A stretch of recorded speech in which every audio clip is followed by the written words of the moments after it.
New York never really sleeps. Even after midnight, yellow cabs whisper along empty avenues, and steam rises from the streets like the city is breathing. But inside a narrow building on the corner of 47th Street, there was a room that hadn't breathed in months. Apartment 3B, the curtains hung half open. Dust had gathered on the bookshelf. And on the wooden desk near the window lay a single envelope, cream-colored, sealed with care, waiting like a secret that refused to die. The landlord unlocked the door for the first time in 3 months. He had knocked 100 times before, but no one had answered.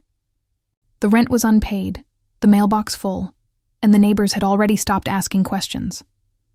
He stepped inside. The air was still.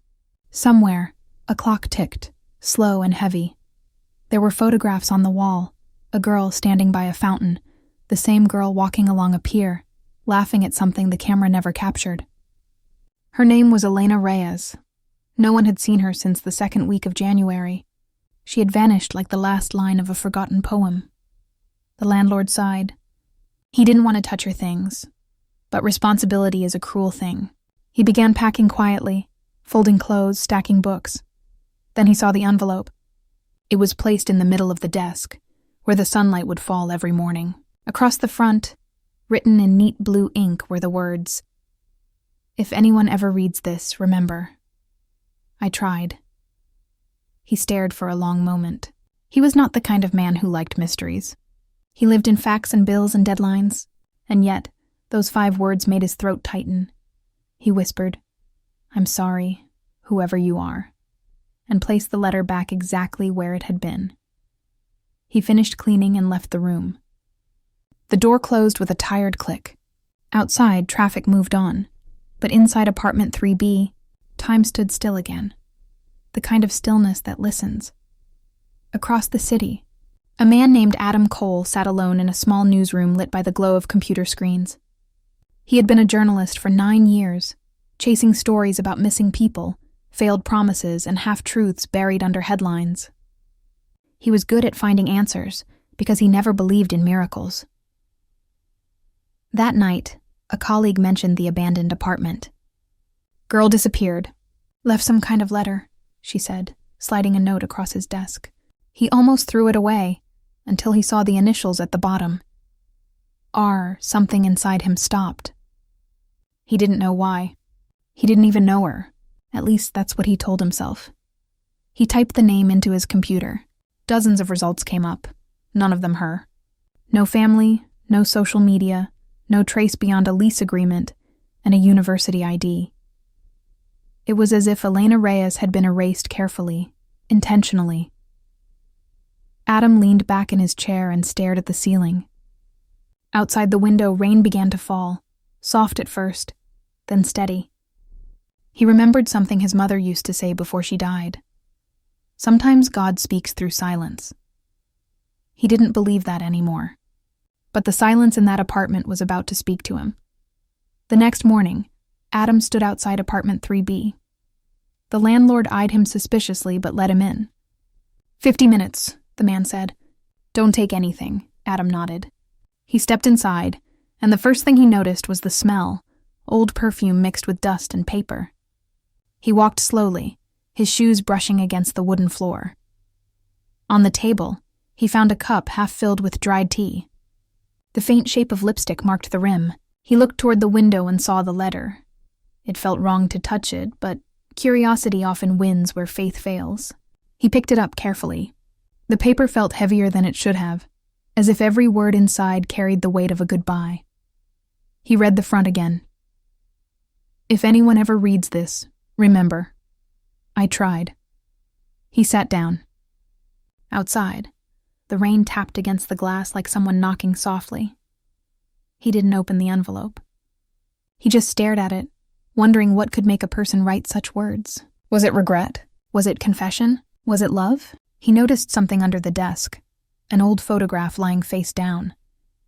He turned it over, a girl by a lake, hair blowing in the wind, smiling at whoever had taken the picture. On the back, in the same blue ink, in case you forget what sunlight looks like, Adam's chest tightened. A.C., his initials. He whispered no. That's not possible. He had never met her. Had he? He couldn't remember, but his heart reacted as if it knew her already. He left the apartment quietly, the letter still on the table. That night he couldn't sleep. He kept hearing the echo of those words in his head. If anyone ever reads this, remember, I tried. He thought about what trying really meant. Maybe she had tried to live, to be seen, to be loved, and maybe she failed in all three. At 2 a.m., he got up, made coffee, and opened his laptop again. He searched every database he could access. There were traces, student records, a scholarship, a church volunteer list. Elena Reyes, 24 years old, no family. Last known address, apartment 3B. He printed the page, folded it, and placed it in his wallet. He told himself it was just curiosity, but he knew better. Sometimes a story doesn't find a journalist. It finds the man behind him.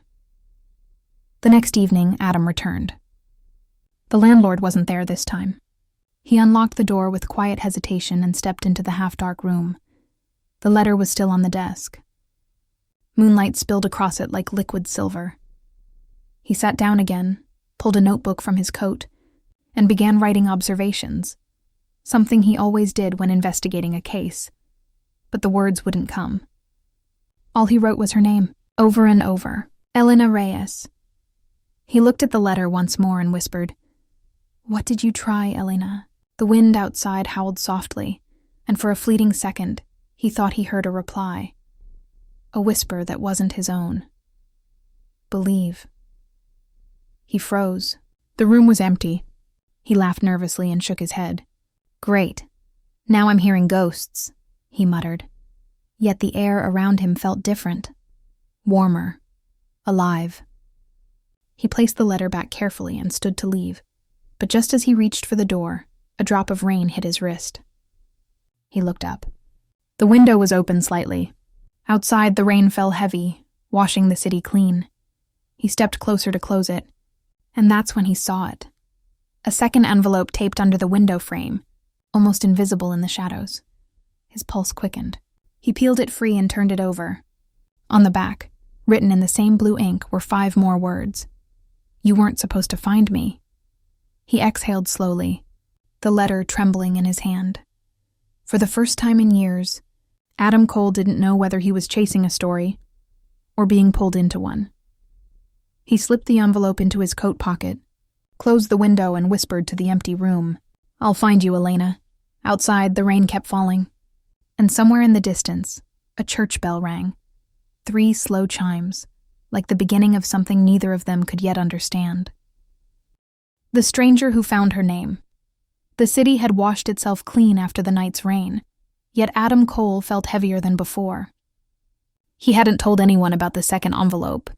It was still tucked inside his coat pocket, a quiet heartbeat against his chest. He reached his office before sunrise. The newsroom smelled of ink, coffee, and the fatigue of people who chase truths that rarely wanted to be found. He switched on his desk lamp and unfolded the new letter. The handwriting was the same, soft, deliberate, almost tender. But there was no address, no date, no greeting. Only one line written in the middle of the page. If you are reading this, then you weren't supposed to stop. Adam stared at it, confused. Stop what? Was this meant for someone else? He turned the page over, blank. No signature, no explanation. And yet, something in those words felt strangely directed at him, like a whisper carried through time. He leaned back, rubbing his eyes. Maybe he was just tired.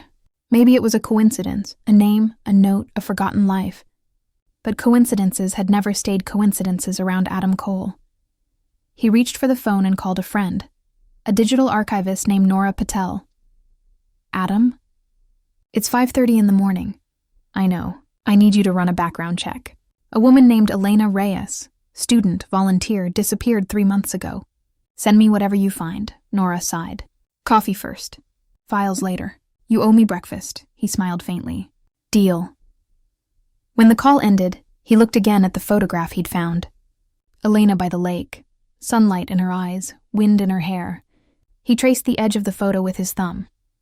For AC, in case you forget what sunlight looks like. His initials. But why? He dug through his old notebooks, the ones from years ago when he'd been a reporter covering university stories, scholarship programs, and forgotten youth movements. He flipped page after page until he found a faded article draft. University students build hope shelter for the homeless. And there, in the bottom corner of a photo attached to the article, he saw her, Elena Reyes, handing out blankets. Smiling at someone standing just off camera, he looked closer. That someone was him. His heart slowed. He remembered the project vaguely. He had covered it 5 years ago, spent a few days interviewing volunteers. But her face? Why didn't he remember her? Why did it feel like he'd met her in a dream instead of real life? Later that morning, Nora called back. Adam, you might want to sit down. I'm already sitting. What did you find? Elena Reyes, born in Spain, moved to New York at 17. Studied psychology. Scholarship student. Top of her class. Disappeared January 14th. She paused. But there's something else. What? She was part of a research project. Experimental therapy on memory loss and trauma recovery. Funded by a private institute. The project was shut down 6 months ago. Adam frowned. Name of the institute? Project Seraph. He scribbled it down. And the letter she left? No official record. But Adam, her voice softened. There's a note in her medical file. It says, patient ER reported recurring dreams of a man she couldn't name. Claimed he had forgotten her. The pen slipped from his hand. He whispered, she remembered me. Nora was quiet for a second. You knew her? I'm not sure anymore. That evening, Adam went back to apartment 3B. The sky burned orange as the sun fell behind the skyline. He stood outside the door, the key trembling slightly in his hand. When he stepped inside, the room no longer felt abandoned. It felt aware. He spoke softly, as if to someone invisible. Elena, what happened to you? He placed the second letter on the desk beside the first. The 2 envelopes lay there like twin hearts, one sealed, one open. He stared at them for a long time, then whispered, maybe I wasn't supposed to stop either. He opened the second envelope completely. Inside was another folded page. This one was different, written hurriedly, as if time had been running out. They told me memory is light, but when the light fades, what happens to the faces that live inside it? If you find this, tell him I forgave him. Tell him he didn't forget. They made him forget. Adam's skin went cold. He looked around the room, the books, the paintings, the scattered papers. One book was half open, its spine cracked. He picked it up. The Mind and Its Shadows, by Dr. Aaron Keene. Inside the cover was a library slip. Stamped with the same logo Nora had mentioned, Project Seraph Institute. He whispered to himself, what did they do to her? Hours passed. He sat there reading old notes, trying to piece together the puzzle, until the sound of footsteps echoed outside the door. He froze. Someone was in the hallway. The doorknob turned slightly, then stopped. Silence. He held his breath. The footsteps moved away, fading into the stairwell. When he opened the door to look, there was no one there. Only an envelope taped to the opposite wall. Same cream paper, same blue ink. Stop searching, Adam. He looked up and down the corridor. Empty. His pulse raced. He grabbed the note and stepped back inside, locking the door behind him. He tore the envelope open. Inside was a single Polaroid photo. Recent. Taken just days ago. A girl, sitting by the same lake as in the old photograph.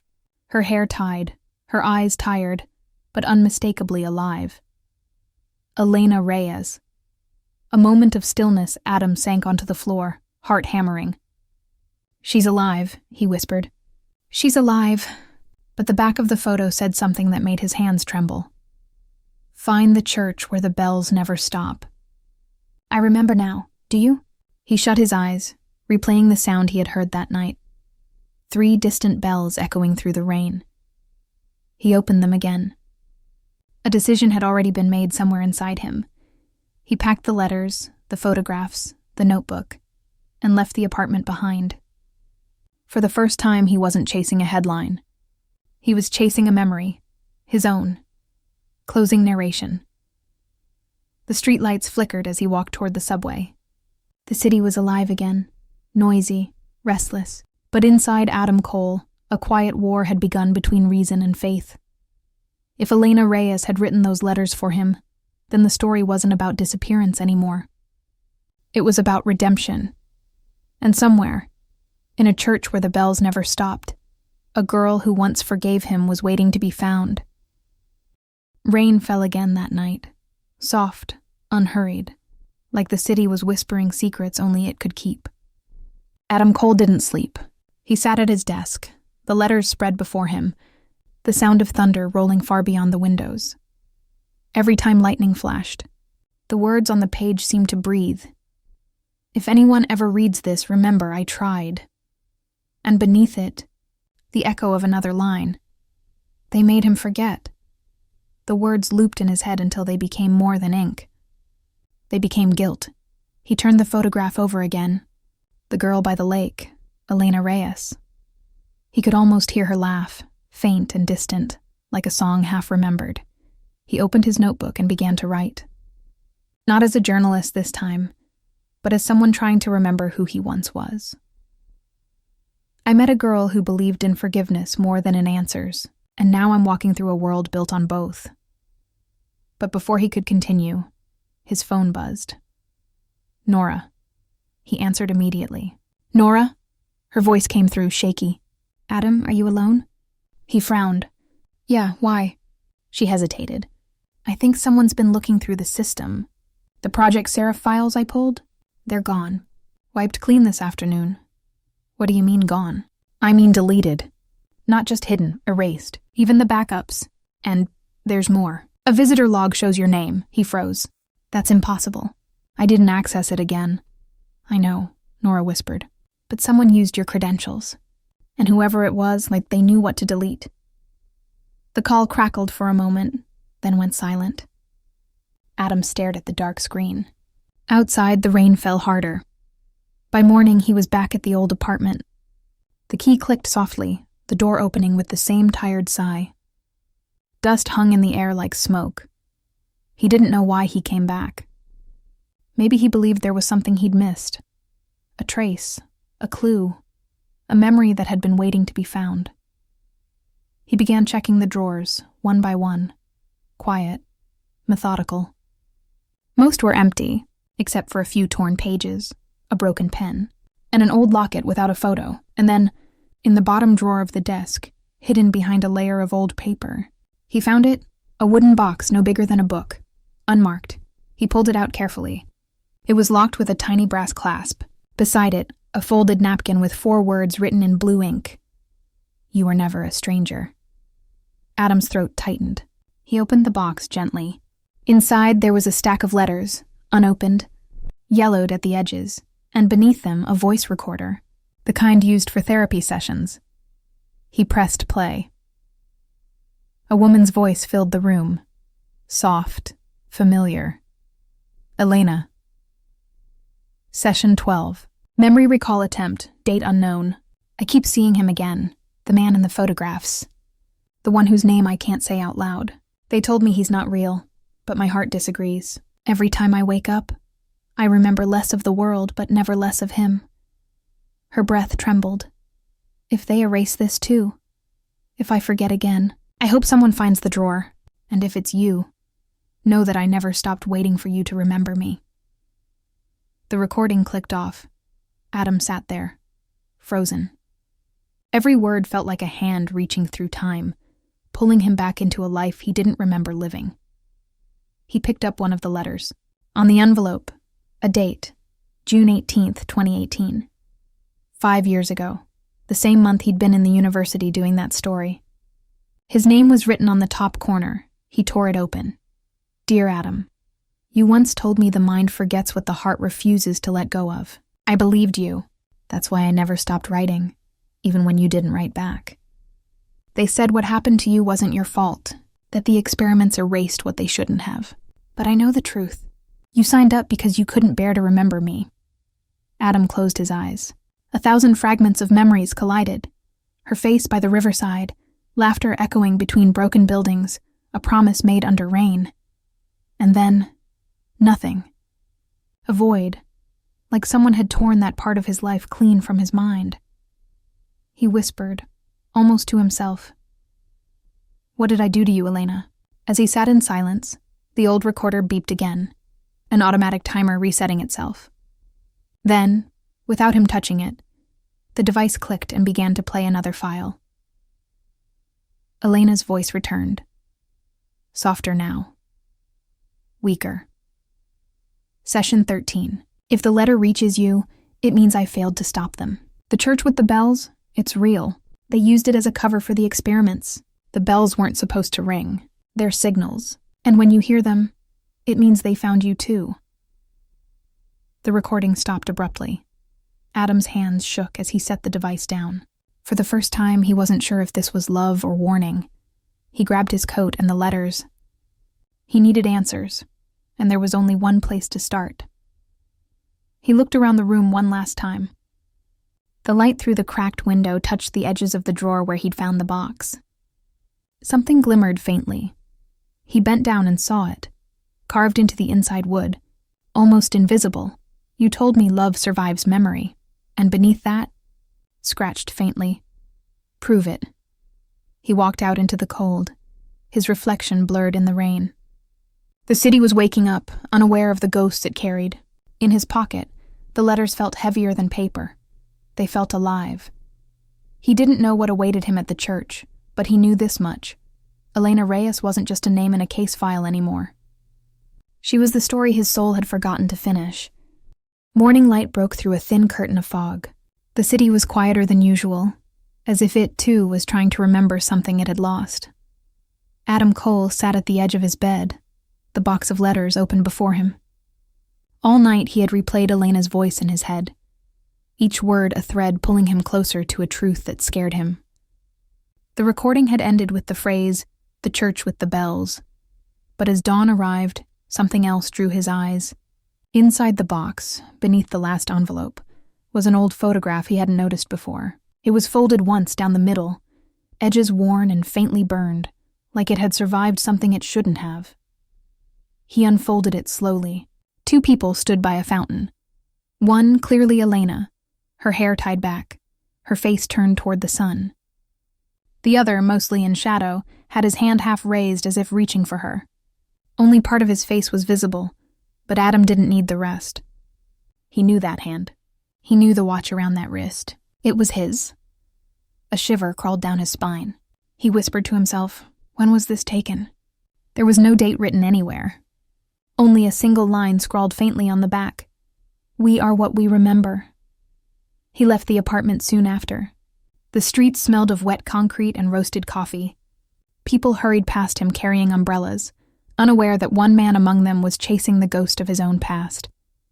He reached the newspaper office before anyone else.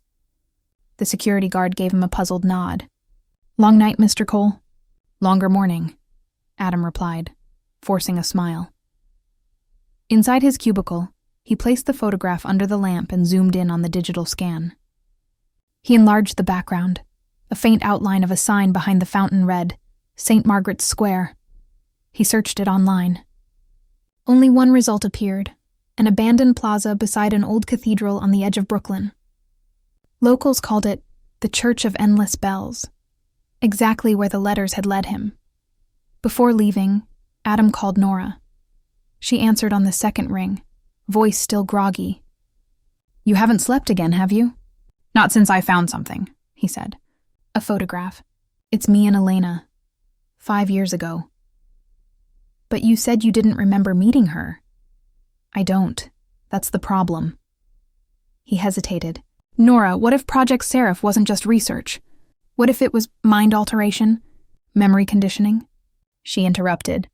Her tone turned serious. Adam, that project's director, Dr. Aaron Keene, vanished after it was shut down. Rumor is he moved the experiments off record. Adam's pulse quickened. "Do you have an address?" "I'll send what I find, but be careful. You're already on someone's radar." The line went dead. By noon, Adam stood before St. Margaret's Cathedral. Its bell tower rose against the pale sky, and the faint echo of chimes drifted across the square, steady, rhythmic, hypnotic.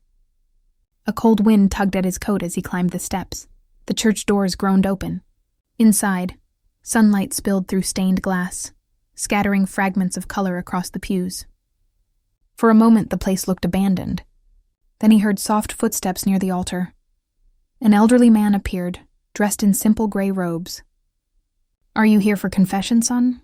Adam shook his head. "I'm looking for someone. Elena Reyes. She came here often." The man's eyes flickered.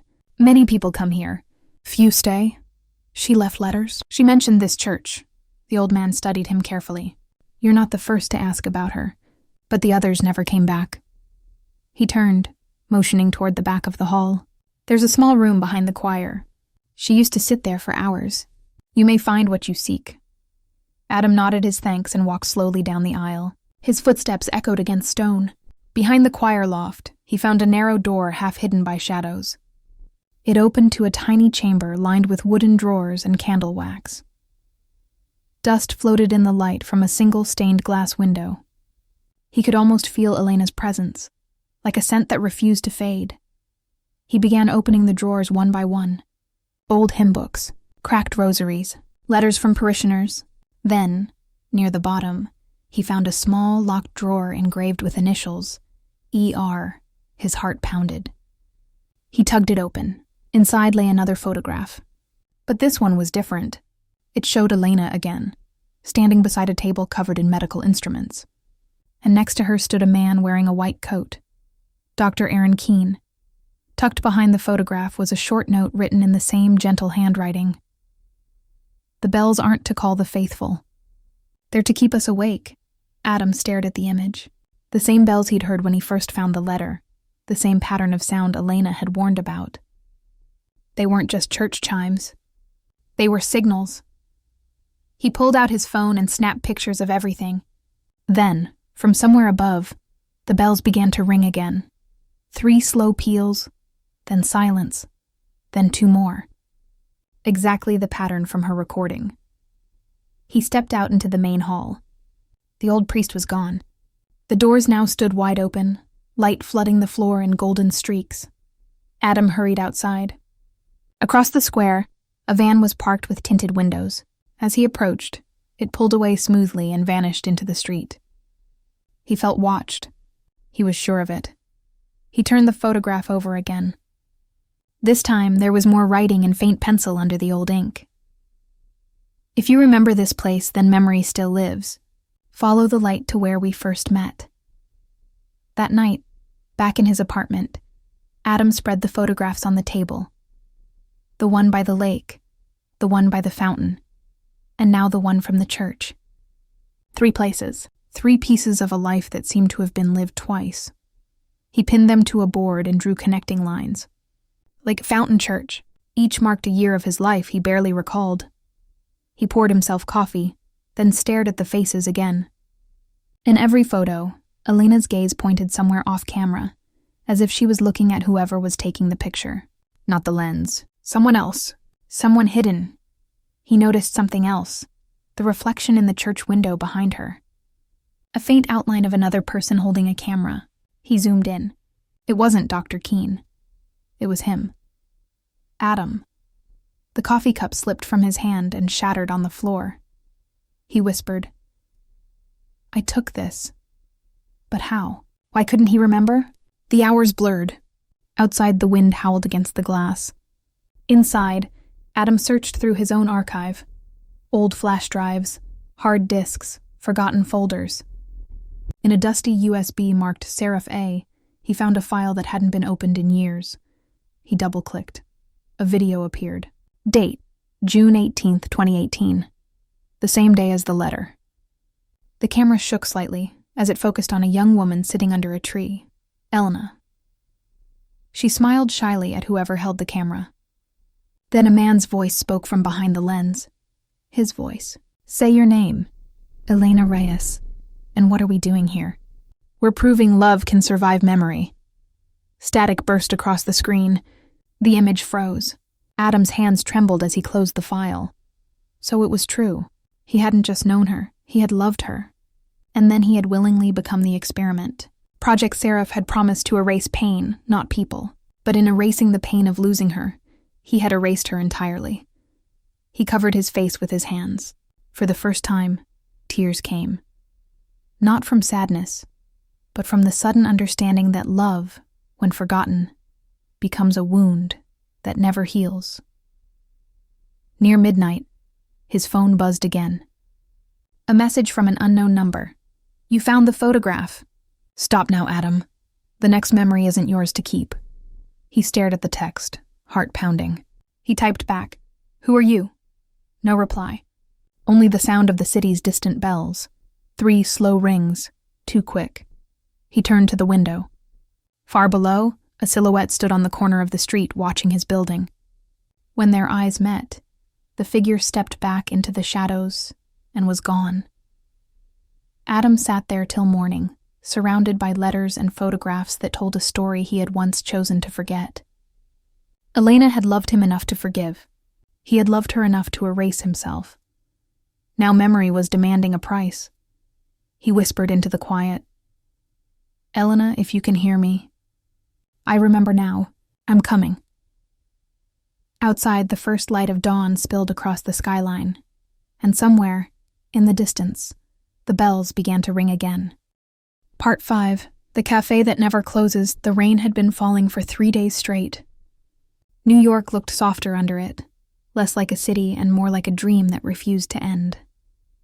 The streets glowed with reflections of yellow streetlights, and every drop that hit the glass sounded like a heartbeat echoing in the quiet. Adam hadn't slept. The letter, the photograph, the strange connection he couldn't explain.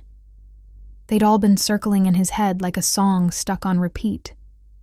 He didn't tell anyone. He couldn't. Even he didn't understand what he was feeling.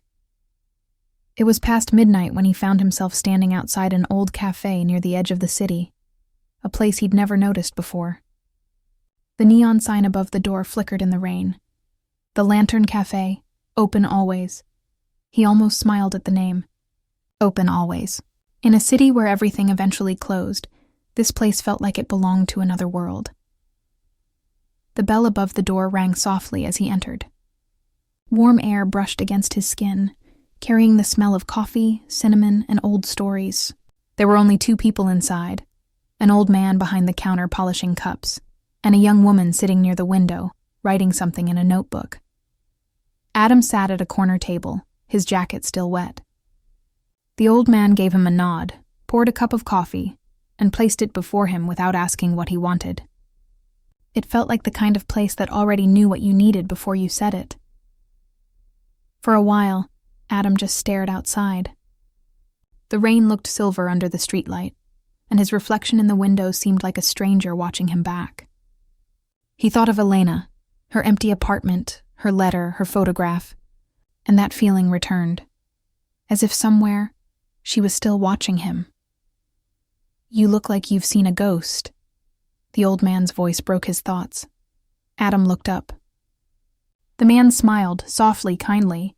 "Most people who find their way here," he said, "come because something won't let them sleep." Adam gave a quiet laugh. "You could say that." The man nodded, walked closer, and asked, "Do you believe places can remember people?" Adam hesitated. "What do you mean?" The man leaned on the counter. "Some cafes, some houses, even some streets," he said slowly. "They remember the people who once walked through them. The air keeps their stories. The walls keep their words." Adam didn't reply. He looked at the photograph again. Elena standing by the same window where he'd found the letter. A soft light behind her. A faint sadness in her smile. Something about the photo felt different now. Almost alive, he looked back at the man. "Do you know this place?" Adam asked, showing the photo. The old man's eyes flickered for a moment. He leaned closer, studied the picture, then whispered, "She used to come here." Adam froze. "What did you say?" "She came here every Friday night," the man said. "She would sit at that very table." He pointed to the spot near the window where the girl with the notebook was now sitting. "And she always ordered the same thing. Black coffee, 2 sugars, no milk. Sometimes she wrote letters. Sometimes she just stared outside." Adam's heart pounded. "How long ago?" The man thought for a moment. 3 months, maybe 4. Then one day she didn't come back. No one knew her name. She just called herself Lena. Lena. It hit him like thunder. Elena. Lena. Of course. He whispered to himself. She was here. The old man nodded. She was kind. Always said thank you. Always smiled like she was saying goodbye to the world. Adam couldn't breathe for a second. He looked toward the table again. The girl who had been writing was gone. Only a half-empty cup remained where she had sat. He blinked, confused. The chair was still moving slightly, as if someone had just left a moment ago. The man saw his expression and said quietly, "Don't worry. You'll see her again?" Adam frowned. "Who?" The man smiled faintly. "Whoever you're looking for." Adam didn't understand, but before he could ask anything more, the lights flickered, and the clock on the wall struck 2. The cafe suddenly felt older. The kind of silence that only exists in dreams filled the room. He looked down at his coffee cup, and there, written in the steam on the glass table beneath it, was a message. Small, faint, but clear enough to make his heart stop. It said, "Don't stop looking." He stood quickly, his chair scraping the floor. "Did you see that?" he asked, but the old man was gone. So was everyone else. The cafe was empty, except for the faint sound of rain outside and the echo of his own breath. Adam turned in a slow circle. The lights were dim now. The neon sign outside flickered again. But this time, the words had changed. It no longer said, "Open, always." Now, the sign read, "The Lantern Cafe, see you again." He stepped outside into the rain, still holding the photograph. The city was silent, and when he turned back, the cafe was gone. Only an empty alley remained. He stood there for a long time, the letter in his pocket, the photograph in his hand, and a new question burning in his mind. Was he really chasing a story, or was the story chasing him? The rain stopped the next morning. For the first time in days, the city woke beneath a pale sky, washed and quiet, as if someone had turned the volume of the world down, just enough for memories to be heard. Adam sat at his desk, the photograph beside his coffee. He hadn't slept. He couldn't. The cafe, the message on the glass table, the way it had vanished, none of it made sense. He replayed it in his mind over and over, trying to convince himself it had been a dream. But the photograph was still wet with rain that shouldn't have existed. He opened his laptop and connected the old recorder he'd found inside Elena's drawer the night before. A small black device, scratched on one side, its buttons worn smooth by trembling fingers. He didn't even remember taking it with him, yet here it was, as if it had followed him home. The screen blinked once. There was only one file, dated 3 months ago, named "For the One Who Finds Me." His heartbeat slowed. For a long time, he just stared at it, his finger hovering above the play button. He didn't know what he was expecting. An apology, a goodbye, maybe even silence. But when he pressed play, a soft static filled the room, followed by a voice he would never forget. It was her, Elena. Her voice was calm, gentle, like someone reading from the edge of a dream. "If you're hearing this," she said, "it means I couldn't say what I wanted while I was still here." Adam froze. Her tone wasn't of someone broken. It was of someone trying to make peace with what couldn't be undone. "I used to believe that letters could save people," she continued. "That words could hold someone when arms couldn't. But words fade, don't they? People read them once, and then they forget." A long pause. Then the sound of rain in the background, faint and rhythmic. "There was someone I wanted to find again. I don't know if I ever will. Maybe he's gone. Maybe he never existed outside my memory. But if he's listening..." The static grew stronger. Adam leaned forward, his hand shaking slightly. "Then I need him to know I forgave him." The words hit him like lightning. He didn't understand why, but they landed somewhere deep, in a part of him that had been locked away for years. Forgave him? For what? He whispered to himself. "Elena, who are you talking about?" Her voice returned, softer now. "Sometimes we meet people who change us quietly. They walk into our lives like chapters we didn't know we were missing. But when they leave, the story keeps waiting for them to return." A sigh. a sound almost like a laugh that turned into a sob. "If anyone finds this recording, please don't look for me. Not because I'm gone, but because I need to become someone else before I can be found." And then the recording ended. Just like that, Adam sat in silence. He could still hear her voice echoing in his head, gentle, forgiving, unfinished. He replayed the last line again. "Before I can be found." Those words didn't sound like an ending. They sounded like a beginning. He closed his eyes and leaned back in the chair. For the first time, he remembered something, a face, a moment blurred by time. A girl at a university cafe years ago, her laughter soft, her eyes curious. He had interviewed her once for a college article about hope. Her name was Elena. He opened his eyes sharply. Was it possible? Could it be the same girl? He searched his old files. There it was, an archived interview folder named Elena Reyes, 2017. Inside it, a short audio clip and a note he had written to himself. "The girl with the quiet voice who believes in miracles." He pressed play. Her voice came through younger, brighter, but unmistakably hers. "Do you think people ever stop searching for what feels unfinished?" She had asked him then, and he had answered without thinking. "Only when they find something worth starting again." He sat back, his chest tightening.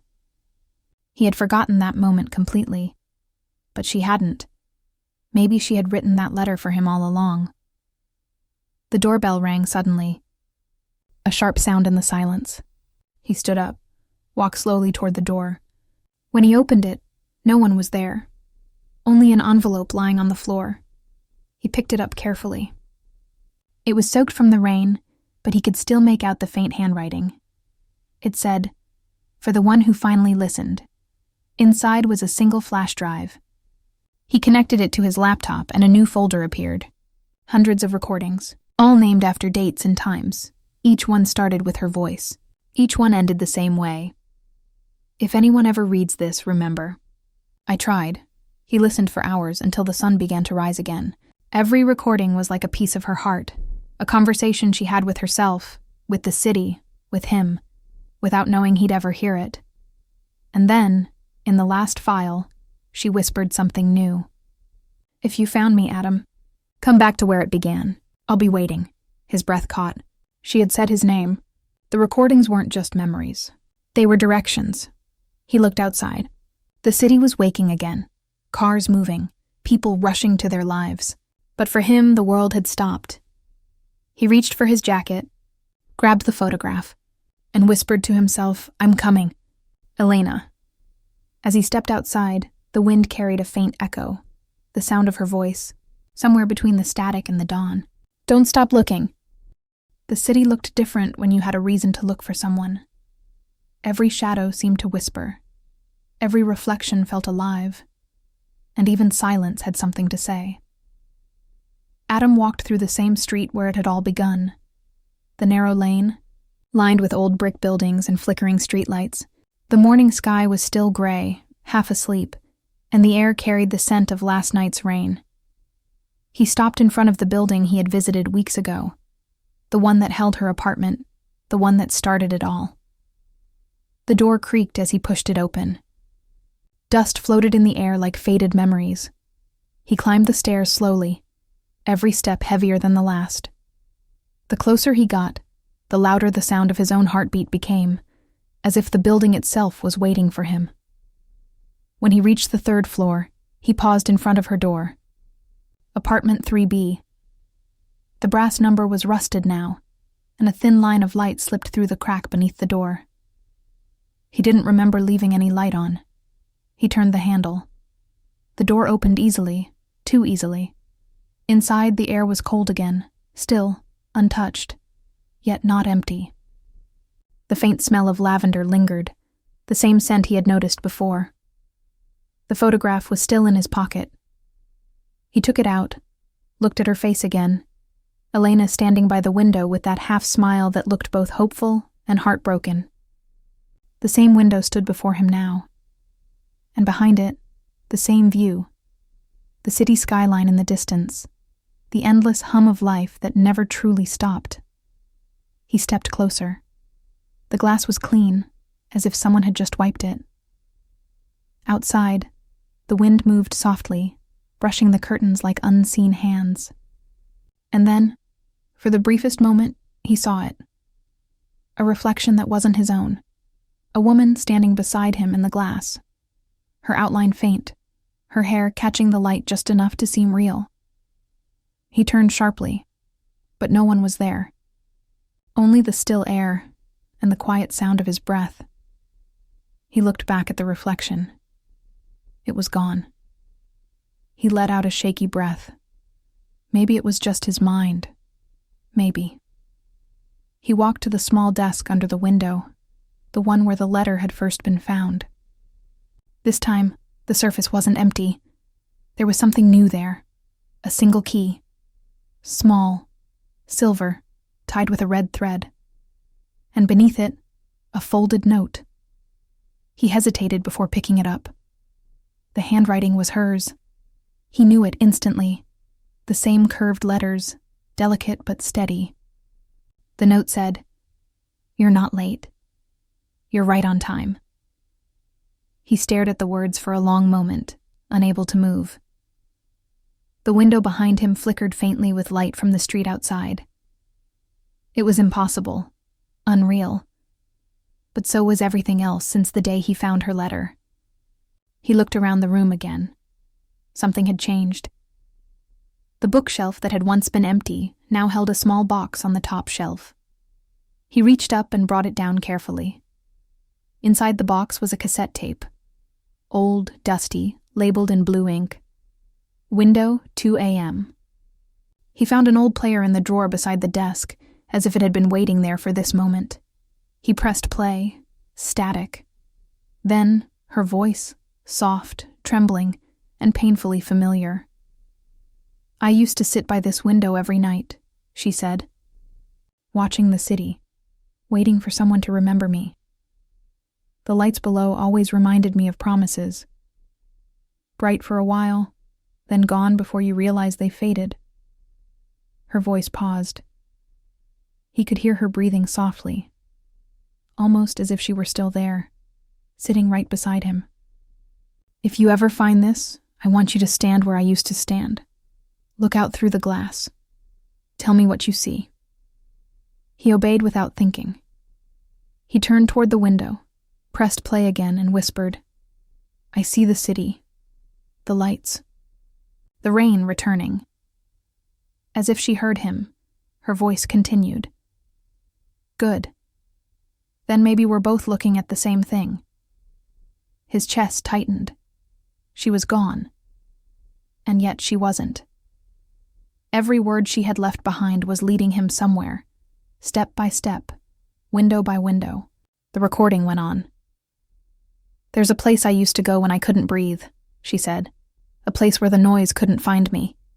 If you're still looking, that's where I'll be." Then silence. The tape ended. He rewound it, trying to catch the last second. And that's when he heard it. Barely audible. A faint whisper in the background. "Third window. 5th floor." He froze. This apartment was on the 3rd floor. But there was another floor above. One he hadn't checked. He grabbed the key from the table, ran out of the room, and climbed the stairs 2 steps at a time. The 5th floor wasn't on any building map. It looked abandoned. Half-painted walls, broken bulbs, dust thick on the ground. Only one door stood there. Number 5C. He used the key. It fit perfectly. Inside, the air was colder than before. There was no furniture, no sound, just a single window glowing faintly in the dim light. He walked toward it, heart pounding. And there, taped to the glass, was another photograph. Elena again. But this time she wasn't alone. Standing beside her was him. A younger version of himself, smiling, unaware of the future waiting ahead. He touched the photograph. His reflection overlapped theirs in the glass, and for the first time, he saw what she had been trying to show him all along. This wasn't just her story. It was theirs. A story that had started years ago. A story he had forgotten. And one she refused to let die. The city lights flickered outside, and the sound of faint rain returned. He whispered, "Elena, where are you?" A breeze moved through the window, carrying a soft whisper that could have been the wind, or something more, closer than you think. And then, the lights went out. The tape player clicked off. The window glowed for one last second, and when the lights came back, the photograph was gone. Only his own reflection stared back at him now. But behind, it faintly written on the glass, he saw the same message once more. "Don't stop looking." He stepped back, his pulse steady, his purpose clear. Whatever this was, ghost, memory, or something beyond both, it wasn't over yet. He picked up the cassette, put it in his pocket, and whispered into the quiet, "I won't." Then he turned and walked back into the dark. The voice in the rain had returned like a warning. Thick sheets of water slid down the city's glass towers, erasing their reflections in the streets below. Every step Adam took splashed through memory and doubt. It was close to midnight when he reached the corner of Benson and 12th, the place where he had once seen Elena waiting beneath a broken streetlight. The bulb still flickered on and off, one pulse every few seconds, like a heartbeat refusing to die. He stopped there for a moment, letting the rain soak through his coat. The city's noise dissolved beneath the storm, and then, through the steady rush of water, he heard it. Faint, fractured, impossible. "Adam, can you hear me?" He turned sharply. The street was empty. Only the echo of his name hung in the air, woven into the storm. He stepped toward the sound, toward the shadows between the closed storefronts. A rusted payphone hung beneath the awning of a darkened bookstore, its receiver swinging gently, tapping against the booth like a metronome. Adam lifted it. Nothing but static, then a breath. "You shouldn't be here," his pulse quickened. "Elena?" No answer. Just the rain colliding with metal. Then another voice, lower, trembling but controlled. "She's trying to reach you. But you're not supposed to find her yet. Who are you?" Adam asked. "Someone who heard the same voice once," the stranger said. I ignored it. "Don't make my mistake." The line went dead. For the first time since she vanished, fear crept through Adam's certainty, not of losing her, but of finding her too soon. He slipped the receiver back, stepped into the street again, and began walking toward the water without knowing why. Each footfall echoed like another step into something he couldn't name. Somewhere deep inside, a quiet thought formed. She's close. Back home, the storm still pressed against his windows. He replayed the call, amplifying the recording on his phone. Static, thunder, and then, faintly beneath it, a whisper. His name, followed by a sound hidden between the raindrops. When he boosted the volume, the waveform spiked. Through the distortion came another pattern. A string of numbers spoken almost too softly to hear. 21N. 122 3517 W Lake Union. He stared at the coordinates, the ink of his pen bleeding on the paper where drops from his sleeve had fallen. A place he knew, a small dock where he and Elena had once photographed the skyline. She had told him there, smiling through the drizzle, "If I ever disappear, promise you'll look where the rain touches the water first." He went. The storm over Lake Union was violent, the wind cutting through him as he walked along the slick wooden planks. Lightning tore open the clouds. His flashlight trembled in his hand. Near the edge of the dock, something glimmered. A small silver recorder half submerged in a puddle. He knelt, lifted it carefully. It was her old model, the one she'd carried everywhere. On its side were 4 words scratched by hand. "Listen when it rains." He pressed play. Static, then her voice, soft and hurried. "Adam, if you found this, then I couldn't make it back. You were right, they were following me. Don't trust anyone who mentions the letter. It's not what it seems." A pause. Footsteps on gravel. "I'm leaving something behind. Something they'll never think to check. The truth isn't hidden in the words, Adam. It's in the silence between them." The recording ended. The rain struck harder. In the distance, a siren wailed and faded. He felt watched, but when he turned, nothing moved except water and wind. Back in his apartment, he set the recorder beside her photograph and listened again. Between her words lay another rhythm. 3 short knocks, 2 long, 3 short. Morse code. He translated slowly, his chest tightening as the letters formed. They can see through windows. He turned toward the glass. Across the street, a single window glowed faintly. Behind it, a silhouette stood motionless, watching him. The figure lifted its hand and tapped the same pattern. 3 short, 2 long, 3 short. Then it vanished as the next flash of lightning split the sky. Adam stood there a long time, the storm whispering against the glass. Somewhere inside the sound of rain, he heard her again. Gentler now, almost close enough to touch. You're closer than you think. The thunder rolled away into silence. Only the rain remained, and in it, her voice, soft, patient, alive. The envelope, tears. The morning came without sunlight. Gray light seeped through Adam's curtains, the kind that made time feel uncertain. Neither night nor day, just a long stretch of waiting. He hadn't slept. The recorder still sat on the table beside her photograph. A single raindrop dried on its metal edge like a fingerprint from another world. He poured coffee he wouldn't drink. The city outside was muted, the usual hum replaced by a strange, heavy calm. And on the floor, near the door, he noticed something that hadn't been there before. An envelope, thin and pale, tucked carefully under the threshold. No sound of footsteps, no knock. Just an envelope, unmarked, except for one word written across its front in blue ink. Adam. He stared at it for a long time before touching it. The handwriting was hers, unmistakably hers. The slant, the way the A always curved slightly inward. But it couldn't be. Elena had been gone for months. Still, he picked it up. The paper was slightly damp from the morning air, but the ink hadn't bled. He ran his thumb across her name once before tearing it open. Inside was a single sheet of paper, folded twice. No message, no explanation, just a photograph and a fragment of handwriting at the bottom. The photograph showed a room, dim, empty, with one thing in focus, a mirror. In its reflection stood a man he didn't recognize, and beneath it, Elena's writing. He knows what happened to me. Adam's pulse quickened.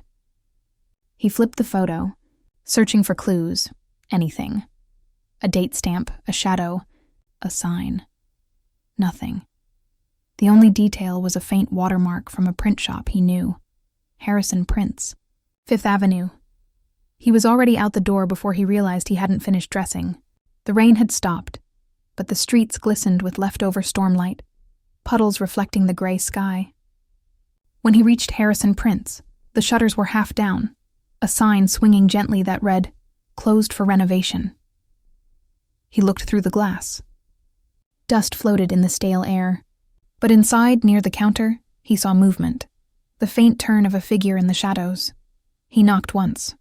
The shape froze, then disappeared behind a door. "Hey!" he called, pushing the handle. It clicked open with a tired creak. The scent of damp paper filled the air. Stacks of photographs and negatives lay scattered across the floor. Boxes overturned as if someone had left in a hurry. He walked inside, scanning the room, his shoes crunching on old film reels. Then he saw it, a tray on the counter filled with wet photographs still drying. The top one stopped him cold. It was the same image from the envelope, the mirror, the room, the man. But in this one, there was something new. A blurred figure just behind the man, standing at an angle, almost hidden by the light. Her outline, Elena. He stumbled back, nearly knocking over a box of film. His hands trembled as he pulled the photo closer. The figure was faint but real, her silhouette unmistakable. Elena. What is this? From behind the counter, something fell. A small cardboard box tumbling to the floor. He froze, then crouched to pick it up. Inside were dozens of undeveloped negatives, most labeled with cryptic notes. Window, pier, rain tape, March 17th, and one that stopped him cold. Letter. He placed it under the light, squinting. The negative showed a faint shape. Not words, not images, but an envelope torn across the middle. He looked back at the counter. On it, an old envelope lay open, empty, split neatly down the center, as if someone had sliced it to hide something inside. He reached for it. That's when he heard the whisper. "You shouldn't have come here." The voice came from behind him, soft, male, calm. Adam turned. A man stood in the doorway that led to the back room. He looked ordinary. A gray coat, a clean shirt, hair combed carefully. The kind of face you'd never remember. But his eyes were sharp, steady. "Who are you?" Adam asked. The man ignored the question, stepping forward. "You found the envelope." Adam nodded slowly. "She left it for me." "She left many things," the man said. "But not all of them were meant for you." He took another step closer. Adam noticed a faint scar near the man's wrist, the same mark he'd seen in the reflection of the mirror in the photo. "You were there," Adam whispered. "The night she disappeared." The man didn't deny it. "You should stop looking, Adam. She did this to protect you." "Protect me from what?" The man hesitated, glancing toward the envelope on the counter. "From the truth." He turned toward the exit, pausing at the door. "If you tear the rest of that envelope, you'll understand everything. But once you do, there's no way back." Then he was gone. Adam's heart pounded. He stared at the envelope. The tear across its middle was jagged but incomplete. The paper folded inward, as if concealing something between its layers. He hesitated. Then slowly he pulled it open. A second layer of paper emerged, thin, translucent, almost invisible at first glance. And written across it, in Elena's handwriting again, were 6 words that made his entire body go still. "I'm not the one who died." He stood there, staring at the sentence, his mind refusing to process what it meant. His fingers shook, the paper nearly slipping from his hands. Outside, thunder rolled faintly again, though the sky above was clear. He looked down once more at the photograph of the mirror. The man, the reflection, the faint figure behind him. And suddenly he saw it differently. It wasn't Elena standing behind the man. It was himself. The reflection in the mirror wasn't of the stranger. It was of Adam. His knees weakened. He gripped the counter to steady himself. The world tilted. What if she hadn't vanished? What if she'd escaped? What if the one being watched all this time wasn't her, but him? He folded the note, slid it into his pocket, and left the shop without looking back. The wind carried the faintest echo of a woman's laughter down the empty street. Soft, distant, achingly familiar. And as the door swung closed behind him, the envelope he'd torn drifted off the counter, landing beside the photograph of the mirror. On its reverse side, scrawled in hurried ink, was one more message he hadn't seen before. "Don't trust what you see." The rain had finally thinned to a soft drizzle, leaving the city glazed with silver. Water clung to the edges of traffic lights, glimmering in the fading glow of afternoon. Adam stood beneath an awning outside a small grocery on Pike Street, the torn envelope clutched in one hand, the note folded inside his jacket pocket like a wound he couldn't stop touching. "I'm not the one who died." The words refused to settle. They echoed in the rhythm of passing cars, in the hiss of wet tires, in every face that moved past him without seeing him. Elena's handwriting, Elena's voice on the recorder, Elena's ghost in the rain. He couldn't go back home yet. Not tonight. He walked. Down alleys slick with water, through intersections that smelled of damp asphalt and forgotten cigarettes. The city stretched around him like a maze built from his own confusion. At last his steps slowed near an old library, one of those stone buildings that survived every remodel the city tried to force on it. Its sign, blackened by years of rain, read University Archives, West Branch. The message from the recorder replayed in his head. Start where the rain began. The University Archives. File 19B. He stared at the tall doors, the light still glowing faintly inside, even though the sign on the window said, "Closed 6 p.m." It was nearly 8. He hesitated, then pushed the handle. The door gave with a quiet groan. The lobby smelled of old paper and stone polish. Somewhere deeper inside, a radio hummed faint jazz. A janitor in a faded blue shirt looked up from mopping the floor. "Sorry, sir, we're closed," the man said without annoyance, just weariness. "I won't be long," Adam answered. "I just need to check a reference in the archive files. File 19B. The name meant nothing to the janitor, but the tone in Adam's voice must have carried something heavier than authority, a quiet urgency that disarmed suspicion. The man sighed. "You've got 10 minutes. Make it quick. Thank you." The corridor swallowed sound. Dust shimmered in the weak overhead lights. The main archive room waited behind a glass door, its interior lined with metal cabinets, each drawer marked with faded labels. Adam's shoes squeaked softly on the tile as he entered. The drawers began with A1 and stretched alphabetically to the back wall.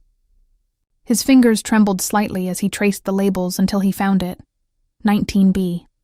He pulled it open. Inside lay folders, thin, unremarkable, university research documents, grant applications, press correspondence, nothing that seemed remotely connected to Elena. He thumbed through them one by one, growing colder with each meaningless file. Then, at the very back, a folder with a different tag caught his eye. The paper tab was water-stained, the ink almost washed away. He tilted it toward the light. Someone had written 2 words beneath the code. Project Rainlight. He opened it carefully. The first page wasn't a form or letter. It was a photograph. A black and white image of the same pier where he'd found the recorder. Beneath it, a line of typed text read, Observation Site 3, Signal Transmission, Subject E Initiated Sequence. He turned the page. Technical jargon, timestamps, audio frequency notes. Things that meant little to him except for one repeated phrase scrawled in the margins. When it rains, they listen. Page after page, fragments of something larger appeared, sound wave charts, notes on reflections, and brief references to signal behavior through liquid medium. And near the end, a list of contributors. His eyes froze on the third name, Elena Hart. Title, Independent Researcher, Field Liaison. She had worked on this. Not months ago. 3 weeks before she vanished. He flipped further. The final page was half torn, but a paragraph remained intact. If the transmission pattern continues to mimic cognitive speech, initiate containment. Subject E has become aware of the reflection phenomenon. There was a signature beneath it, half erased by moisture. He traced the curve of the initial. It matched the handwriting on the envelope. "Find what you were looking for?" a voice asked behind him. He turned quickly. The janitor stood in the doorway, mop in hand, eyes narrowed. "Yeah," Adam said, hiding the folder behind his back. Old research notes. "Needed to verify something." The janitor nodded slowly, glancing at the folder's label. "You're not the first one asking about Rainlight." Adam stiffened. "Who else?" "Woman came by last month. Said she used to work here. Asked the same thing. Left looking disappointed." He scratched his chin. "Funny thing, though, she came back a few days later. Middle of the night. Didn't use the front door." "What do you mean?" The man shrugged. "Alarm went off around 3 a.m. Security footage showed the door open, but no one entered. Guess the rain must have tricked the sensors." Adam's stomach dropped. "Did she leave anything?" "Not that I saw." He hesitated. "Wait. There was an envelope near the back office the next morning. Manager said it was empty, tossed it out." Adam's pulse quickened. "Do you still have the trash logs from that night?" The janitor frowned, then pointed down the hall. "If you're that curious, there's a record room next to the service exit. But make it quick, all right?" Adam thanked him and hurried away. The record room was darker, lined with shelves of maintenance ledgers and security reports. He switched on the desk lamp. The logbooks were arranged by week. He pulled the one marked March 17th, 23. Near the back, an entry caught his attention. 3:12 a.m. Motion alarm triggered in Archive Hall B. Visual recording corrupted by rain interference. Manual reset at 03:17 a.m. by night guard Balfour 21, T. Rowan. He copied the name into his notebook. Rowan, a security guard. A small sticky note was attached to the entry. It was newer paper, probably added later. In a neat, feminine hand, someone had written, Check reflection angle. Window cam instead. Elena's handwriting again. By the time he stepped outside, night had fully taken the city. The drizzle had turned to mist, soft enough to blur streetlights into halos. Adam's head buzzed with new fragments. Rainlight, reflections, a guard named Rowan, a second camera. He pulled out his phone and searched T. Rowan Seattle Security. A single listing appeared. Rowan Thomas, night supervisor, Lakeview Research Facility. Lakeview. Same area as the pier. Too close to be coincidence, he started walking. The cold bit into his hands, but the pace kept him warm. Street by street, the buildings thinned until he reached the industrial blocks near the water. The Lakeview complex stood ahead, low and wide, surrounded by a chain-link fence. A single light burned in a guardhouse. He approached slowly, pushing through the gate gap. The guard looked up, startled. "Can I help you?" "Are you Rowan?" Adam asked. The man nodded, suspicious. "Who's asking?" "My name's Adam. I think you worked security at the university archives a few weeks ago." Rowan frowned. "Yeah, they rotate us sometimes. Why?" "I need to ask about a woman who came there that night. Elena Hart." The guard's expression changed, recognition flickering across his face, quickly buried. "Can't talk about that. She's missing." He hesitated, glancing toward the office behind him. "Look, I don't want trouble. That night, something weird happened. Cameras went white, just white. Like the lenses fogged from the inside. I went in to check, but the air felt..." He searched for the word. "Charged like static. And then I heard someone speaking." "Speaking?" He nodded slowly. Through the rain hitting the glass. "A woman's voice. Could have been a recording, I don't know. I reset the system, and when I looked back at the monitor, someone was standing in the hallway. She was staring straight at the camera." "Elena?" "Could have been. Couldn't see clearly. Next frame, gone." Adam swallowed hard. "Did you keep the footage?" Rowan shook his head. "They wiped it the next morning. Said it was corrupted. But I kept a backup copy. Don't ask why." He opened the drawer under the desk, pulled out a small flash drive, and placed it on the counter. "Take it. Maybe you'll see what I did." Adam pocketed it. "Thank you." The guard lowered his voice. "Whatever you're chasing, leave it alone. She wasn't just researching something. She became part of it." Back in his apartment hours later, the city's noise had died. Only the distant hum of rain against the rooftops remained. He plugged the flash drive into his laptop. A single video file appeared. Cam 19B moved. His throat tightened. "File 19B, he pressed play. Static filled the screen first. Then a corridor came into view. The archive hallway. "I'm Stamp, 03:11 a.m. For several seconds, nothing moved except the flicker of fluorescent light. Then, from the far end of the hall, a shape emerged. A woman. Hair pulled back. Coat damp with rain. She walked slowly, glancing toward the cameras as if she knew they were watching. When she reached the center frame, she paused, raised her hand, and traced something on the glass panel beside her. Letters, maybe words, blurred by condensation. Then lightning flashed through the window behind her. In that half-second of white, Adam saw two figures instead of one, hers, and another reflection facing her from inside the glass. The video glitched. The reflection turned toward the camera, though the real woman hadn't moved. The screen went black. He sat frozen, the laptop humming softly on the table. The room felt smaller, as though the walls had leaned closer. He replayed the file again, slower, pausing at the flash, enlarging, enhancing. The second figure's outline became clearer, a man's frame, almost identical to his own. He shut the laptop. His hands were shaking. If she wasn't the one who died, if the reflection wasn't just light, then what had she found? He looked around his apartment, suddenly aware of every reflective surface. The window, the mirror near the door, the black shine of the television screen. All of them showing fragments of him, slightly delayed, slightly wrong.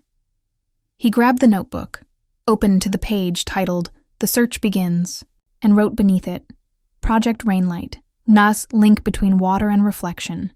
Subject E aware of signal, Elena. Reflection acts independently. Rowan confirms footage. Find next lead." He underlined the last line twice. Beneath it, he wrote one more note in smaller letters. If they listen when it rains, what happens when it stops? Outside, the drizzle eased into silence, the first clear night in days. He stepped to the window and stared at his reflection, expecting it to move when he did. It did, perfectly, but just before he turned away, he thought he saw its lips move again, a half-second later, whispering something soundless that he couldn't hear. He backed away, heart racing, and closed the curtains. He would go to the university again tomorrow, this time during daylight. He would dig deeper into Rainlight, find out who had funded it and what they had been studying. He would find her. For now, he sat on the edge of the bed, the torn envelope in his hands. He smoothed the paper carefully and whispered, "I'm coming, Elena. I'm done waiting for signs." The city outside held its breath. A car passed. Somewhere, water dripped steadily from a rooftop, counting seconds. In the dark, his phone buzzed once with a new message from an unknown number. The search has already begun. He looked toward the window again. The curtain shifted slightly, moved by nothing he could see, and from behind it came the faintest sound, a drop of water falling onto the wooden floor, though the window was closed. Adam stared at it until the sound stopped. Then he rose, grabbed his coat, and switched off the light. It was time to find the truth.